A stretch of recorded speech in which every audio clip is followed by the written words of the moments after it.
Glória a Deus. Aleluia. Glória a Deus. Glória a Deus. Queridos, nós vamos dar início ao nosso momento de ministrações. Teremos duas ministrações e o foco é excelência. Excelência na liderança.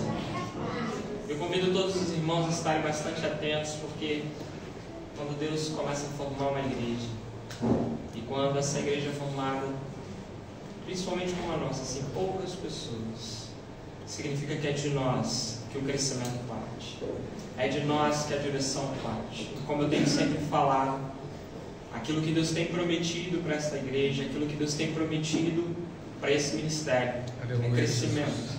Verdade. Só que Deus faz todas as coisas bem estruturadas. Ele faz todas as coisas e Ele supre todas as nossas necessidades. E uma delas é qualificar-nos, adestrar as nossas mãos, adestrar o nosso entendimento. Então hoje você vai começar a participar dessas ministrações, né? Deus já tem falado sobre nós, sobre maturidade cristã, mas excelência naquilo que nós estamos a fazer para o Senhor.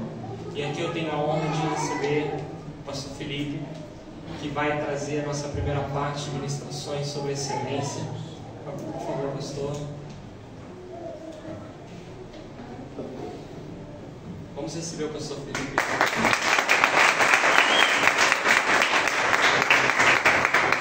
Glória a Deus! Glória à igreja, com a paz do Senhor Jesus. Amém? Amém. Aleluia, né? Antes de iniciarmos, eu quero trazer os meus tributos, primeiramente, né, ao meu ministério, minha Assembleia de Deus Missão Portugal, Ministério Madureira, nosso pastor Marcelo, que esteve presente aqui ontem, os irmãos, né, adorando, glorificando a Deus. Estou debaixo da obediência, né, debaixo da direção da minha liderança, né, então já trago mais uma vez um abraço caloroso daquela igreja para cada um de vocês. Quero dizer que estou muito feliz em conhecer mais uma família que logo morará no céu com nosso Senhor Jesus Cristo. Creio que seremos vizinhos, né? Em nome do Senhor Jesus. E vamos fazer uma festa lá nos céus em nome de Deus. Amém? Sinto-me muito grato, né? Vou me apresentar. Eu sou evangelista Felipe, pela misericórdia do Senhor. Louvado seja o nome de Deus. Fico muito feliz pelo convite dos nossos irmãos, do nosso pastor, né? Fico muito feliz, né, pelo convite dessa igreja e espero que possa trazer algo que vai atribuir, né, e vai ajudar na sua caminhada como servo do Senhor. Amém? Então eu sou assim um pouco mais calmo, mais tranquilo. Louvado seja o nome do Senhor. Mas se Deus der a graça, a gente dá lugar também. Louvado seja o nome do Senhor. Nós estamos aqui para fazer a vontade de Deus, mas espere do Senhor aquilo que Ele veio entregar no seu coração nessa noite. Ele veio te fortificar, Ele veio plantar os seus pés e nele, que é a rocha firme da salvação. Amém? Eu creio que em nome do Senhor Jesus, hoje você sairá daqui ainda mais firme do que você estava. E se você estava em dúvida, eu quero te dizer que aquela dúvida ficou da porta para fora. E ela nem vai te perseguir mais. Porque quando você sair daqui lá para fora, você sairá diferente. Você será uma pessoa repleta, cheia do Espírito Santo de Deus. E essa dúvida vai bater contigo lá fora e vai falar bem assim: olha, mas não era aquela que eu estava acompanhando, o que aconteceu? E você dirá: eu fui renovado pela palavra de Deus. Aleluia. E hoje eu estou firme na tua presença, ó Deus. Louvado seja o nome do Senhor. Amém? Amém, irmãos. Vamos iniciar sem demora, sem delongas, né? Vamos abrir o livro de 2 Reis. Amém? No Antigo Testamento, Primeira Aliança. Não gosto muito de dizer antiga, né? Porque remete a algo como se não tivesse mais valor. Aquilo que é antigo se passou, não. Eu digo que é a primeira aliança. Nós estamos vivendo na segunda aliança.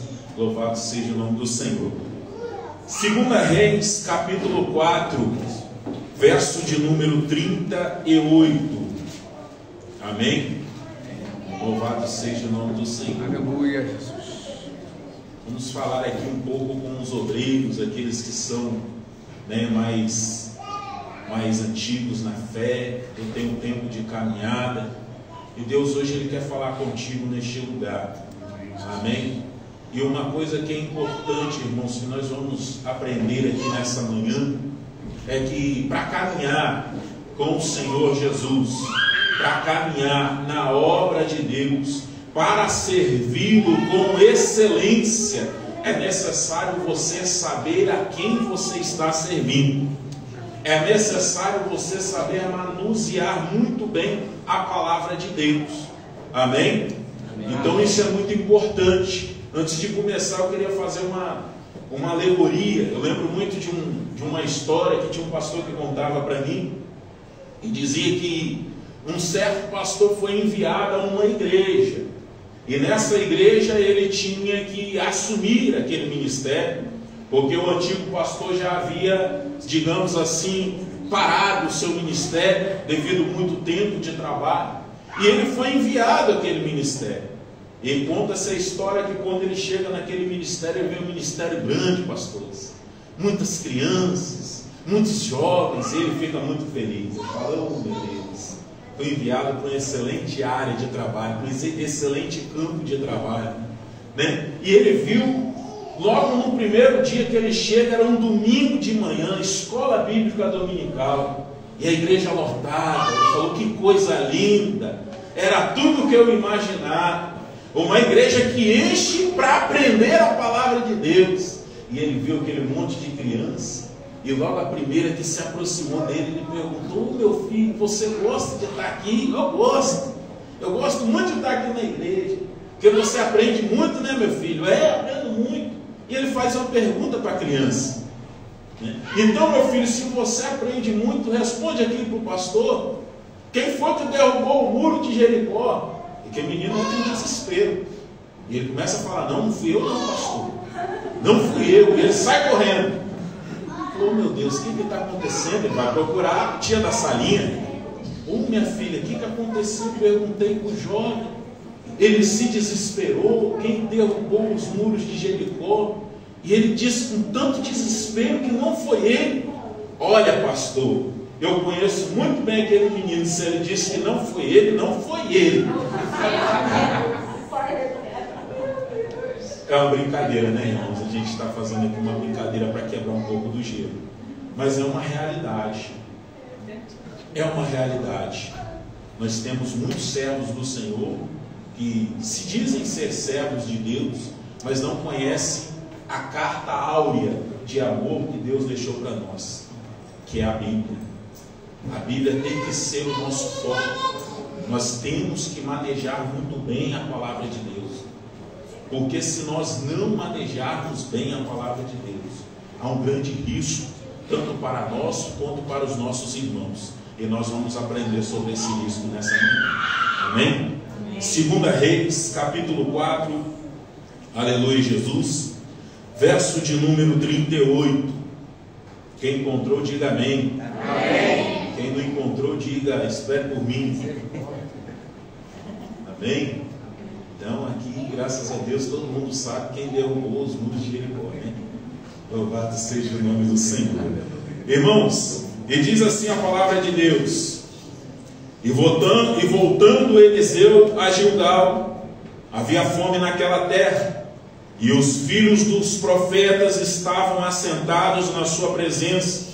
E disse ao seu servo: põe a panela grande ao fogo, e faze um caldo de ervas para os filhos dos profetas.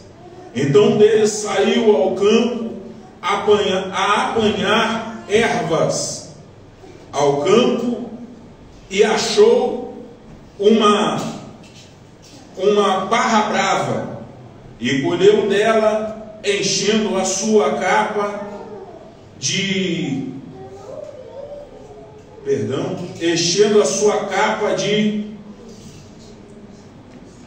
louvado seja o nome do Senhor. É que eu estou acompanhando aqui porque a minha Bíblia é um pouco diferente. E enchendo a sua capa de colicíderas, e veio e as cortou na panela do caldo, porque não as conhecia, porque ele não conhecia. Louvado seja o nome do Senhor. Assim deram de comer para os homens, e sucedeu que, comendo eles daquele caldo, clamaram e disseram: homem de Deus, a morte na panela. Não puderam comer, porém ele disse: trazei farinha, e deitou-a na panela, e disse: dai de comer ao povo. E já não havia mal nenhum naquela panela. Amém? Só até aí. Vamos aprender um pouco mais sobre esse texto. Irmãos, nessa época bíblica existia um local chamado casa ou escola de profetas. E naquele tempo foi levantado este lugar para que os homens de Deus estudassem e aprendessem sobre a palavra de Deus, para poderem ensinar o povo sobre aquilo que deviam ou não deviam fazer.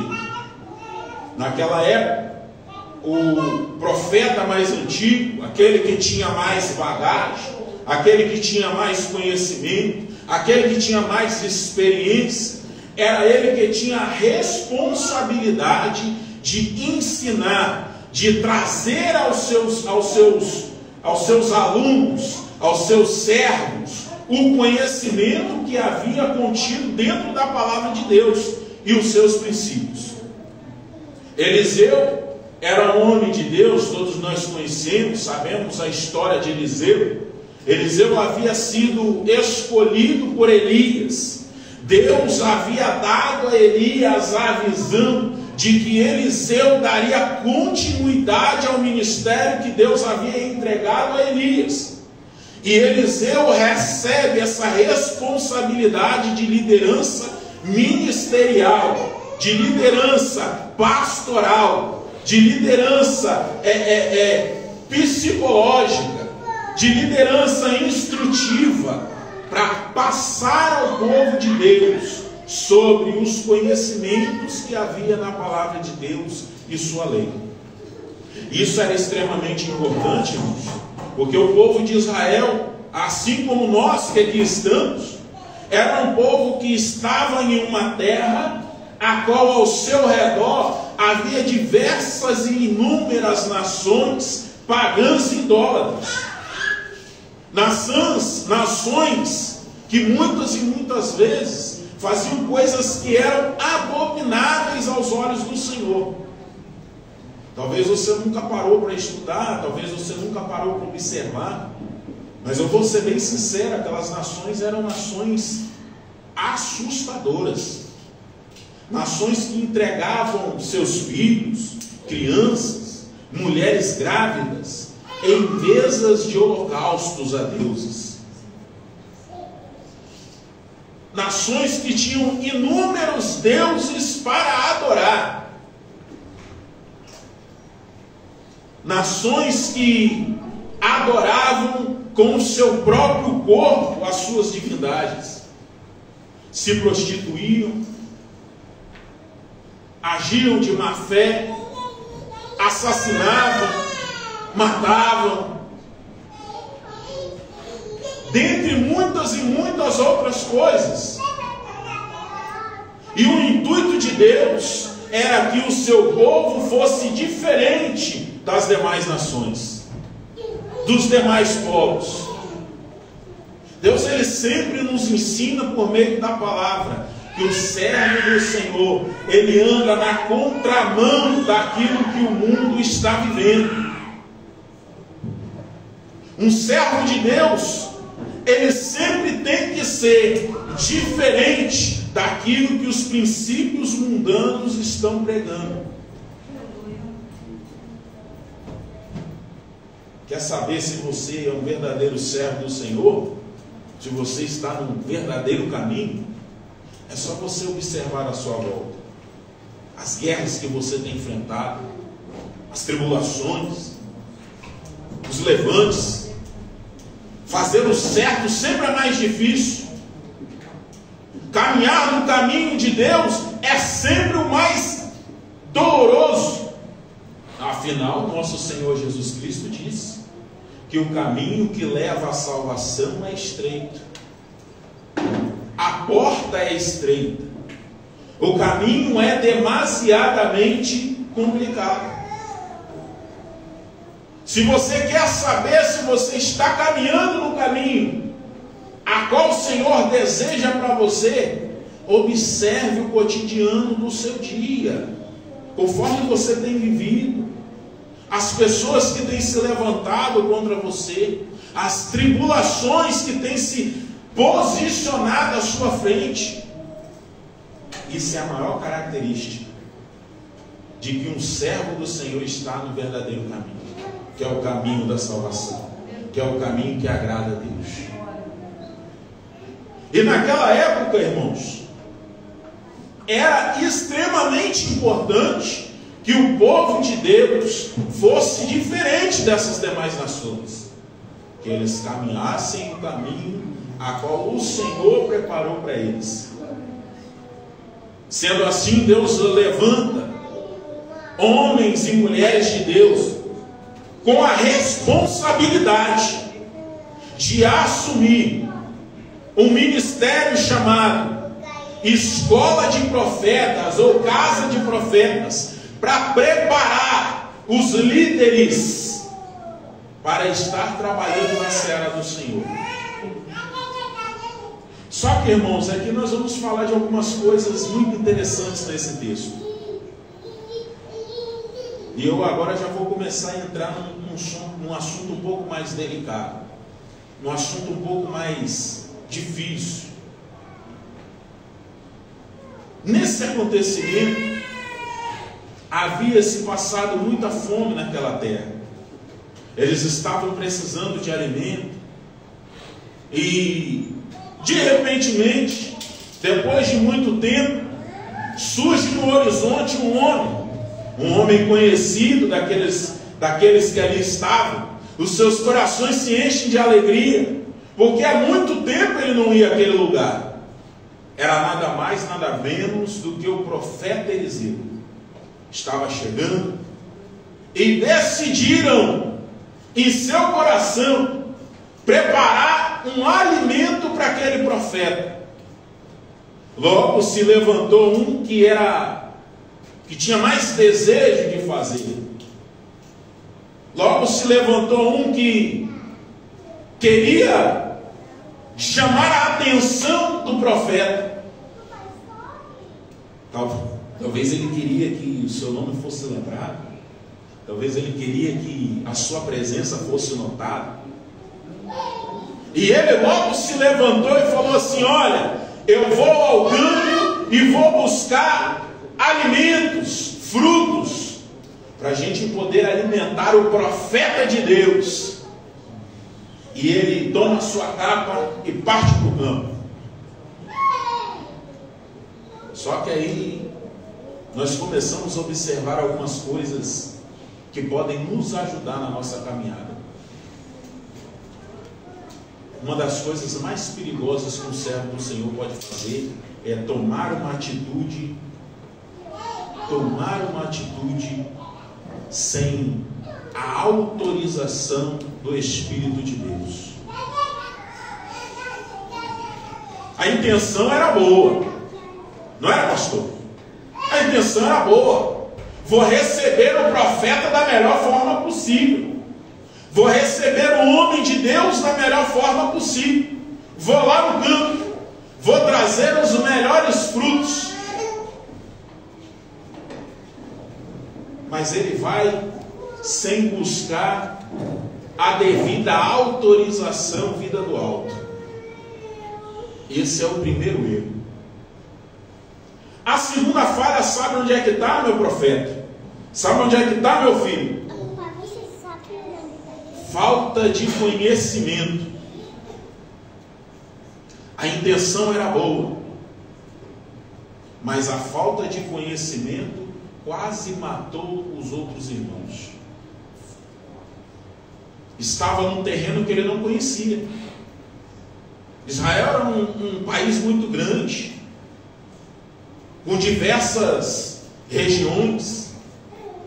Talvez aquele filho de profeta, aquele aprendiz, aquele discípulo, veio de uma outra região, não conhecia aquele lugar, deveria ter tomado uma atitude mais prudente. Olha, pastor, o senhor conhece mais a região, o senhor conhece mais o campo, me ajuda, vá comigo, me acompanhe, porque a minha intenção é fazer a obra, a minha intenção é fazer a vontade de Deus, a minha intenção é fazer a vontade do Criador, a minha intenção é chamar a atenção de Deus. Mas eu não conheço. Isso não é erro, isso não é humilhação, isso é reconhecimento, isso é interesse de fazer a obra com excelência.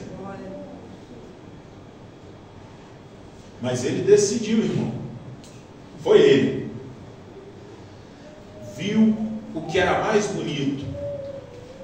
Geralmente quem não está direcionado pela palavra, geralmente quem não manuseia bem a palavra, vai naquilo que acha melhor, vai naquilo que acha mais agradável, vai naquilo que acha mais belo aos seus olhos. Uma coisa que eu sempre bato nos altares, nos ensinamentos, nos estudos, eu sempre digo assim: olha, tira esse negócio do achômetro do coração. Isso daí não é de Deus.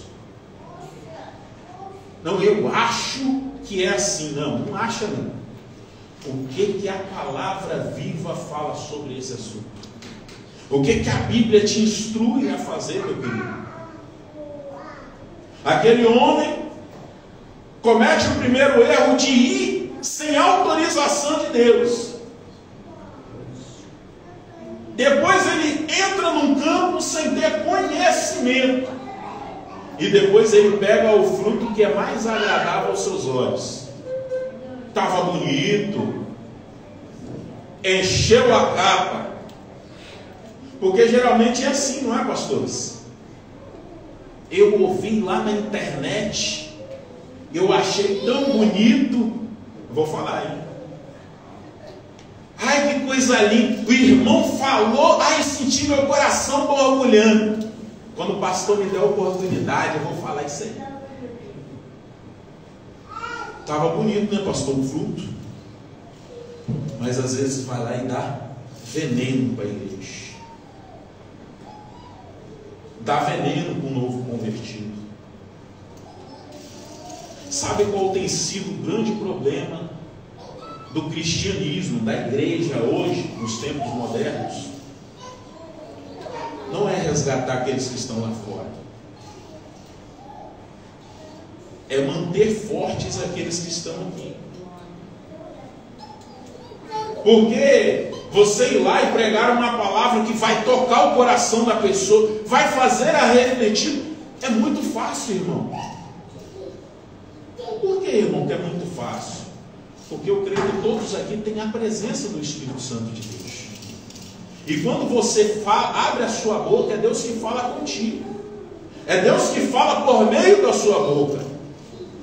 É Deus que fala por suas palavras. E quando o Espírito Santo fala, como diz a palavra no livro de João capítulo 8, é o Espírito Santo que convence o homem da justiça e do pecado. Quando você fala, o Espírito Santo está contigo, ele reconhece imediatamente que ele é um pecador. Não, eu preciso melhorar a minha vida, eu preciso recuperar a minha história. Não, meu casamento está se acabando, mas eu entendi, por meio daquele irmão que falou comigo, que o erro está comigo. Eu preciso consertar a minha vida. Está vendo a presença do Espírito Santo? O que ele faz? A importância que você tem aonde você está, no seu trabalho, na sua escola, no meio onde você vive, ao lado dos seus vizinhos. Você tem uma importância incalculável na obra do Senhor. Você é porta-voz, você é ministro do reino que há de vir. Às vezes até pelo testemunho, varão. Às vezes até pelo testemunho, varoa. Você transforma a vida de alguém. E aquela pessoa começa a procurar a Jesus.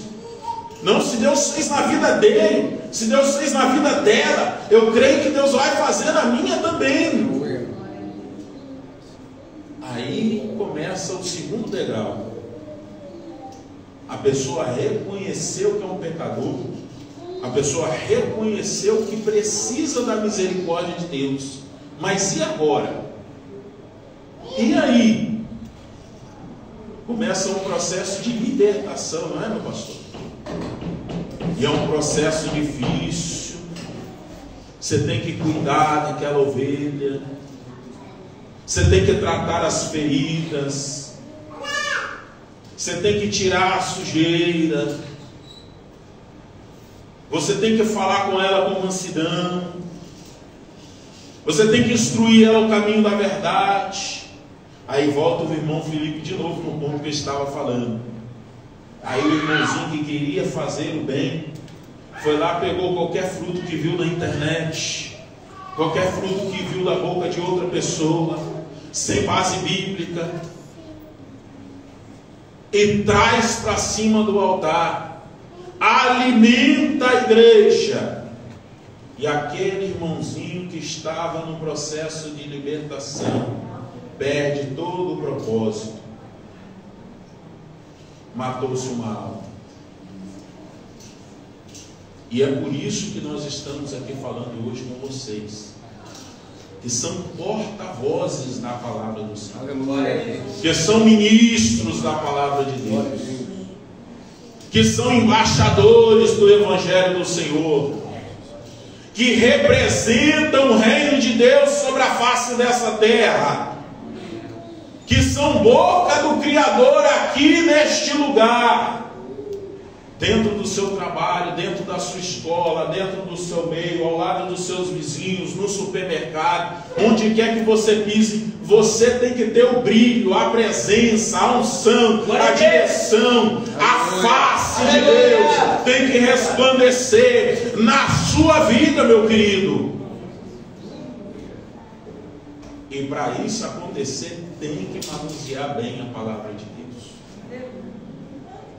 Tem que conhecer bem a palavra de Deus. Por isso que Paulo fala em 2 Timóteo capítulo 2, verso de número 15, que o obreiro aprovado é aquele que maneja, que manuseia, que direciona, que sabe, que entende bem a palavra de Deus. Porque se não conhecer, irmão, eu costumo dizer, irmãos, que o seu relacionamento com Deus tem que ser tão íntimo quanto o relacionamento que você tem com seu cônjuge, ou até mais.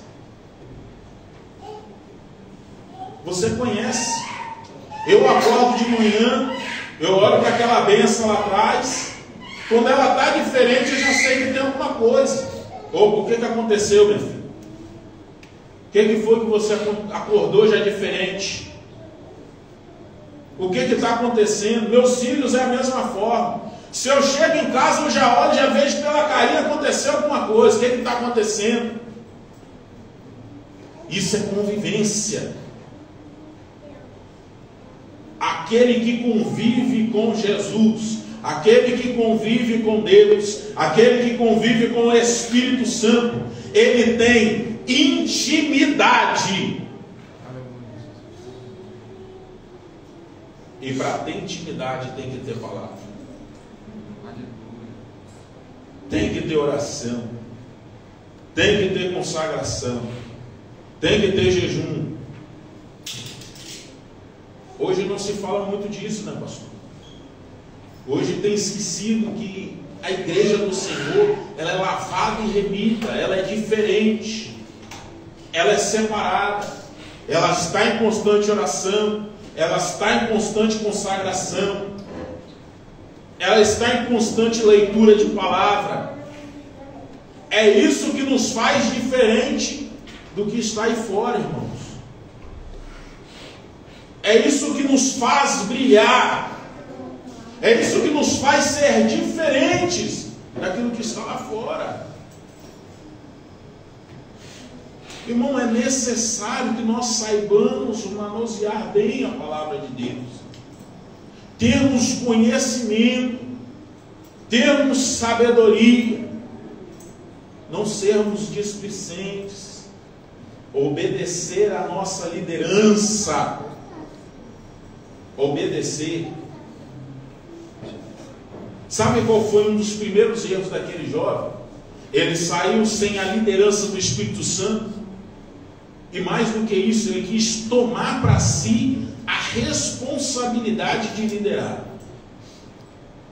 E a responsabilidade de liderar é uma responsabilidade para aquele que tem experiência. Experiência. Ele tomou no seu coração, ele disse assim: olha, eu vou fazer.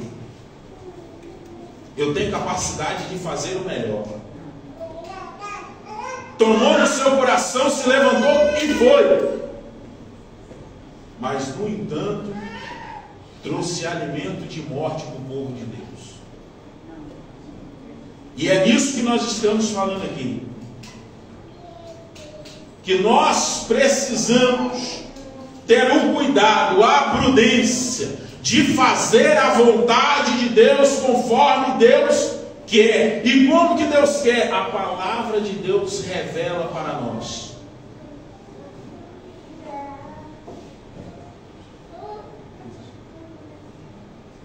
Eu quero te falar que a caminhada do servo do Senhor, ela é constituída de uma corrida.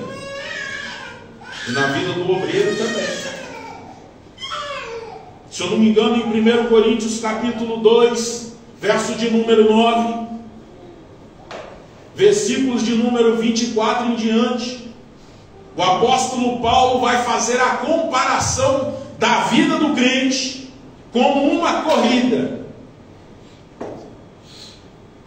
E toda corrida, ao final dela, há uma premiação, não é verdade? Quem aqui concorda? Amém. Não é verdade? O servo do Senhor, ele está numa corrida. Essa corrida nos leva à salvação e ao reino de Deus. Mas para participar de uma corrida, é necessário algumas características, irmãos. É necessário obedecer algumas regras. Primeiro você tem que esperar o tempo. Quem larga primeiro na corrida, se adianta, ele é penalizado. Não é assim? Quem aqui já viu alguma corrida, ou corrida de carro, ou corrida... É assim. Você só pode dar a partida na hora que for autor e... Esse é o primeiro ponto. Pastor, eu quero fazer. Pastor, eu quero fazer. Vamos orar. Não, peraí, o pastor está impedindo a minha progressão, o meu crescimento. Não. O seu pastor está cuidando da sua vida espiritual. Ele está zelando pela sua vida espiritual. Ele está preparando um terreno no mundo espiritual. Para que quando você entre nessa batalha, você não vai entrar sozinho. Sabe por que você não vai entrar sozinho? Porque o seu pastor estará intercedendo por você. A sua liderança estará intercedendo por você. A sua igreja estará intercedendo por você. Os seus irmãos estarão nessa batalha contigo. Você não entra só nessa batalha. Aleluia.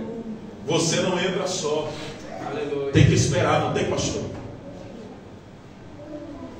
Depois que deu a partida, que você saiu no tempo certo, no tempo propício,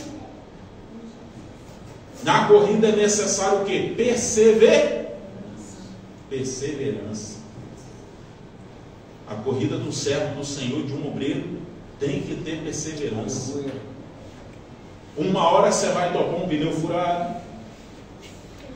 Uma hora você vai topar uma dificuldade. Quantas e quantas vezes, irmãos, eu fui ministrar ensinamento debaixo de chuva, andando 6 quilômetros. Mas porque eu tinha um compromisso. Eu sei aquele que me chamou. Tem que ter perseverança. Eu não posso desistir. Se Deus diz que vai fazer, eu creio que Deus vai fazer. Perseverança. Muitos têm abandonado a caminhada no meio da corrida, porque está difícil, porque está tribulado, porque está doloroso, porque não vejo a porta se abrindo, porque eu não vejo o final dessa vitória, dessa corrida, não vejo a linha de chegada.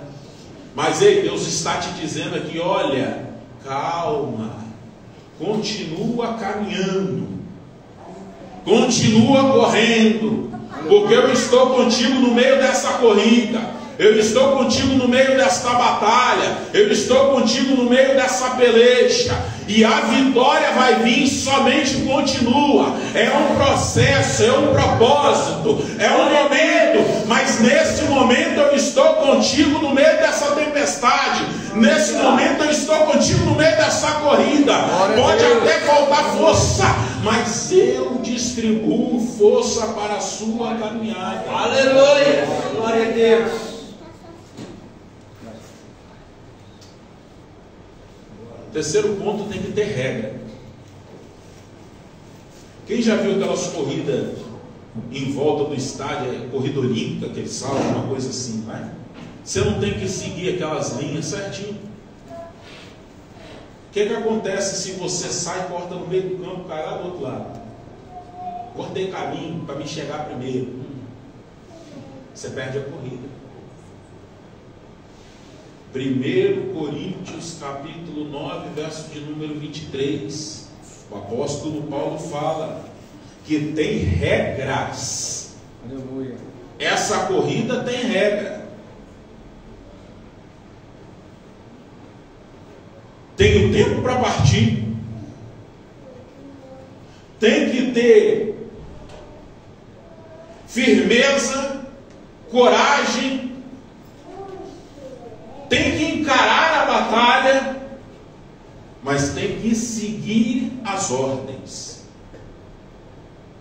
tem que seguir as regras. E hoje nós estamos deparando em um evangelho que não tem regras mais. Tudo pode, tudo está liberado. Não, esse negócio aí, Jesus só quer o coração. É mais ou menos, mudando para esse contexto, é assim: olha, Jesus só quer que você chegue na linha de chegada. Você pode atravessar no meio do campo, corta caminho. Cuidado, que isso é seta do inimigo. Isso é a palavra de, oh meu Deus, isso é palavra de Satanás.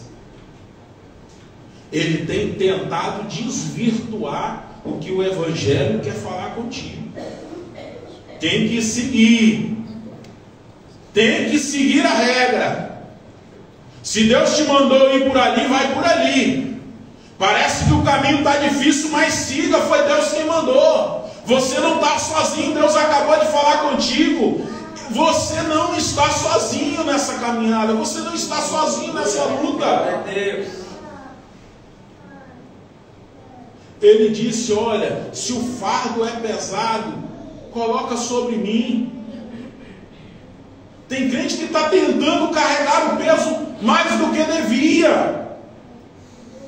Ele entrega para Jesus, mas continua no foco. Jesus, o problema está pesado, eu não dou conta. É seu a partir de agora, mas eu quero continuar na caminhada. Eu vou seguir o propósito a qual o Senhor revelou no meu coração. E siga, meu querido. Obedeça às regras do Evangelho. O mundo, nós vivemos um mundo de regras, irmãos. E para servir a Deus não é diferente. Só que as regras que o mundo impõe são regras inválidas. Qualquer coisa pode derrubar.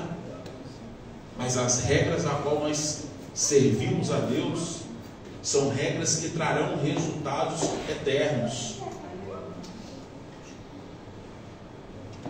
Siga a vontade de Deus e as Escrituras a qual Ele nos ensina, Ele nos fala.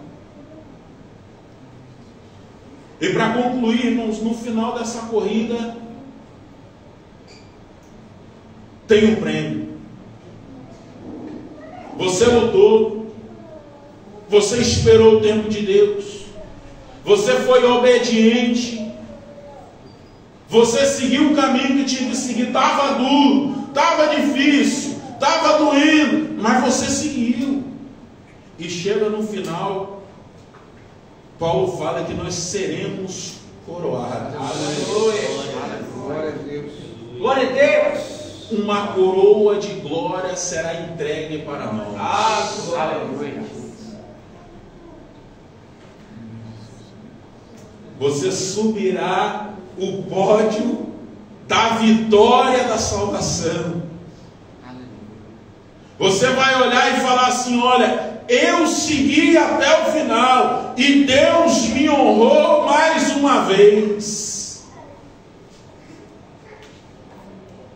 Tem gente que tem trocado, pastor, essa coroa por coisas que vão se passar, por dinheiro, por status, por emprego, por um carro, por uma casa. Mas isso tudo passa. Isso logo ficará para trás. E essa semana tem sido uma semana, na verdade esse último mês tem sido um mês de muita reflexão para mim. Porque eu trabalho numa empresa a qual a gente presta serviço a muitas outras. E durante essa semana eu estou prestando serviço, na verdade durante esse último mês, estou prestando serviço a uma fábrica de caixões. E às vezes eu me pego ali fazendo o meu serviço e paro e olho para aquilo. A soberba até naquilo. Caixões, né? Assim, coisas incríveis, feita da melhor qualidade possível, o mais caro. E às vezes eu me paro olhando para aquilo e olho para um outro mais simples e falo: gente, vai exatamente acontecer a mesma coisa, tanto com aquele que está sendo sepultado com o melhor, quanto aquele que está sendo sepultado com a coisa mais simples. Exatamente a mesma coisa. Mas sabe qual é a grande diferença, irmãos? Que eu concluo aqui a minha parte. Sabe qual é a grande diferença do servo de Deus, de um obreiro aprovado, de um filho amado, daquele que segue as regras, daquele que esperou o tempo do Senhor, daquele que espera a resposta vindo do alto, daquele que não se adianta, mas espera o tempo de Deus, daquele que não se alimenta com aquilo que pode matá-lo, mas só alimenta daquilo que vai trazer vida eterna a ele. Sabe qual a diferença? A diferença é que naquele grande dia se abrirão os livros para nós, no livro de Apocalipse, capítulo 20, e o Senhor dirá, e abrirá a ele vários e vários livros, sendo o livro da vida, e naquele que estiver escrito o nome no livro da vida, ele dirá: olha, filhos de meu Pai, queridos meus, vinde a mim, porque o reino já está preparado para vós. Mas aqueles que escolherem o caminho da desobediência, o caminho da promiscuidade, o caminho da desobediência, da desordem, da agressão contra a palavra de Deus, o próprio Senhor Jesus Cristo diz no livro de Mateus, que ele dirá assim: apartai-vos de mim, malditos de meu Pai, pois eu não vos conheço. E eu quero te dizer que se você está aqui neste lugar hoje, é porque você está e é escolhido do Pai, e o seu nome está escrito em letras de ouro no livro da vida, meu querido. Essa é a maior promessa. Não existe promessa maior do que essa. Aquele que não se alegra em ouvir que o seu nome está escrito no livro da vida, meu irmão, ainda não entendeu o verdadeiro sentido do Evangelho. O Evangelho não é conquistar aqui. Se eu te falar para você ir agora num estande de carros e falar assim: olha, irmão, tem um carro lá para você, o carro vale tanto, você não precisa da entrada, você vai pagar aos pouquinhos, mas terminando as parcelas do carro, aí você vai falar: o carro fica para mim. Não, o carro volta lá para o estande. Você vai falar que isso é o quê? Um mau negócio, não é? Vai ou não vai falar? Fala a verdade. Sim. É um mau negócio. Talvez você quer comprar uma casa, e o irmão Felipe fala assim: olha, tem uma casa lá no centro de Passos, um exemplo, né? Um apartamento, coisa mais linda. Você entra lá, vai pagando. Quando terminar o parcelamento, você fala: a casa é minha. Não, vai voltar para o banco. Você vai falar: não, esse negócio está errado, eu estou tomando prejuízo. É isso que o mundo está dizendo para você. Compra aqui, adquire aqui, deposita todas as suas forças para adquirir aqui, para gastar aqui. Mas o próprio mundo te diz: mas quando você for, vai ficar aqui. Perdeu.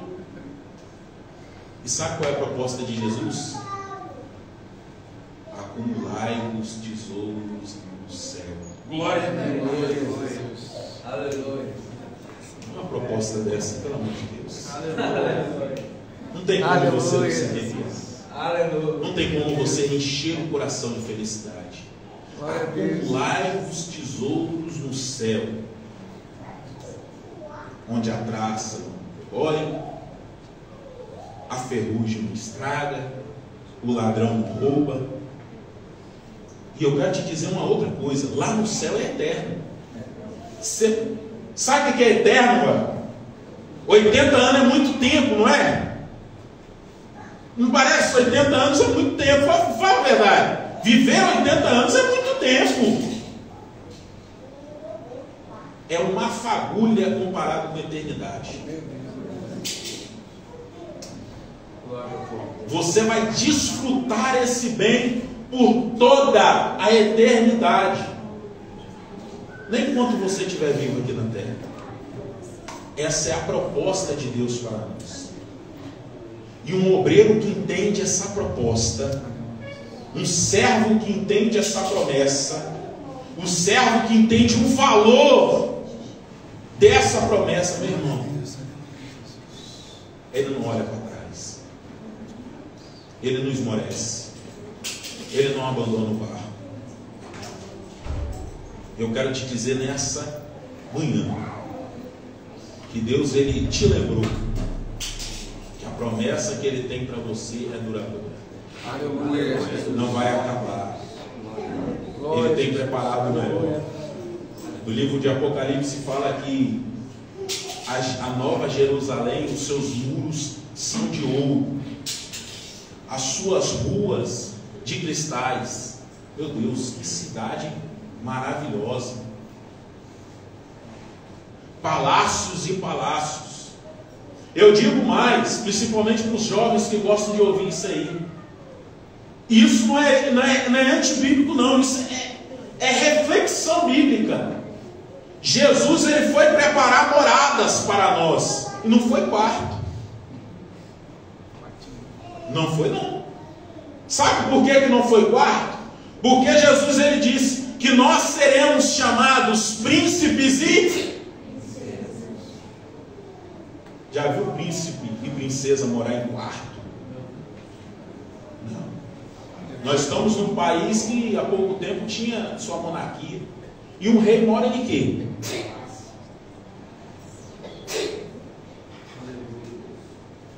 Você é filho de um rei. Você é filha de um rei. Não aceite menos do que isso. Tem um palácio preparado para você. Glória a Deus. E eu digo mais: esse palácio, no alto de suas portas, está escrito o seu nome. Sabe por quê?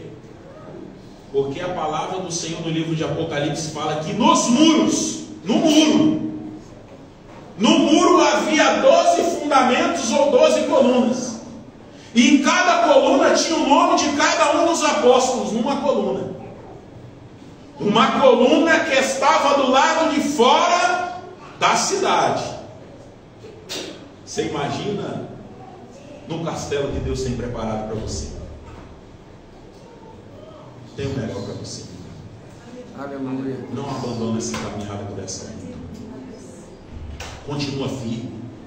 Continua constante. Segue em frente. Deus falou contigo agora que você não está sozinho. Que Deus ele vai acompanhar você nessa batalha. Que Deus vai acompanhar você nessa luta, nessa corrida. Está cansativo, parece que não vai conseguir. Ei, mas se lembra, olha, Jesus está comigo. Jesus segura meu cansaço que eu quero prosseguir. E continua prosseguindo. Porque no final dessa luta, no final dessa corrida, a vitória é certa na sua vida. Eu creio no nome do Senhor Jesus. Porque o que Deus tem preparado para você, inimigo nenhum pode tomar. Porque está nas suas mãos. Está nas mãos do Cordeiro. Ele preparou para você. Ele lavou com sangue. Ele preparou para que você morasse no reino eterno, chamado Nova Jerusalém. Então se prepare para o que há de vir. Porque o que Deus tem preparado para você, nada pode calcular e nada pode comprar. E eu agradeço essa rica oportunidade. Presta atenção, porque Deus vai fazer o sobrenatural na sua vida, em nome do Senhor Jesus, pois eu creio. E eu agradeço mais uma vez em nome do Senhor.